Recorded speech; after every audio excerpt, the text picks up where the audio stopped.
नमस्ते दोस्तों, हमारे चैनल में आपका स्वागत है। यह कहानी है असली खुशी। विवेक और स्नेहा की शादी को 15 साल हो चुके थे। दोनों ने अपने रिश्ते में कोई उतार चढ़ाव देखे थे, मगर समय के साथ साथ उनकी नज़दीकियाँ कम होने लगी थी। विवेक अपने काम में इतना व्यस्त रहने लगा कि स्नेहा को उसकी ज़िंदगी से दूर होता महसूस होने लगा।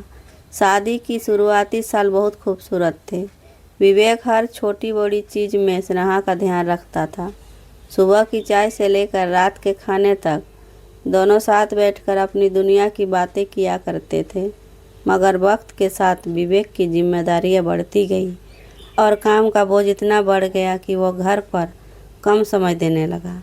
स्नेहा को याद था जब विवेक पहली बार उसे बारिश में भीगने से बचाने के लिए खुद भीग गया था। वह हर छोटी खुशी को जीना चाहता था, मगर अब वह सिर्फ अपने करियर और दफ्तर की फाइलों में उलझा रहता था। दूरी बढ़ने लगी। धीरे धीरे स्नेहा को अकेलापन घेरने लगा। वह चाहती थी कि विवेक थोड़ा समय निकाले, लेकिन विवेक को लगता था कि वह स्नेहा के लिए ही तो मेहनत कर रहा है। दोनों के बीच प्यार था, मगर अब पहले जैसा उत्साह नहीं रहा। एक दिन स्नेहा ने विवेक से कहा, विवेक, क्या हम पहले जैसा नहीं हो सकते? तुम मुझे अब पहले जैसा प्यार नहीं करते। विवेक ने मुस्कुराकर कहा, ऐसा कुछ नहीं है स्नेहा, बस काम बहुत बढ़ गया है, लेकिन मैं तुम्हें बहुत प्यार करता हूँ। स्नेहा चुप रह गई, मगर उसके दिल में एक खालीपन था।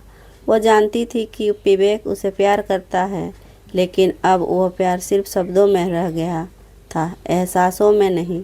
एक मोड़, फिर एक दिन कुछ ऐसा हुआ जिससे दोनों की ज़िंदगी बदल दी। विवेक ऑफिस में था जब उसे एक फ़ोन आया। फ़ोन उठाते ही उसकी आवाज़ कांपने लगी। अस्पताल से कॉल था। आपकी पत्नी का एक्सीडेंट हो गया है, तुरंत आ जाइए। विवेक के पैरों तले ज़मीन खिसक गई। वह भागता हुआ अस्पताल पहुंचा। वहां स्नेहा बेहोश पड़ी थी।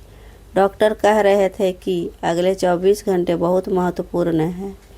उसने कांपते हाथों से स्नेहा का हाथ पकड़ा और पहली बार एहसास हुआ कि वह कितनी बड़ी गलती कर चुका था।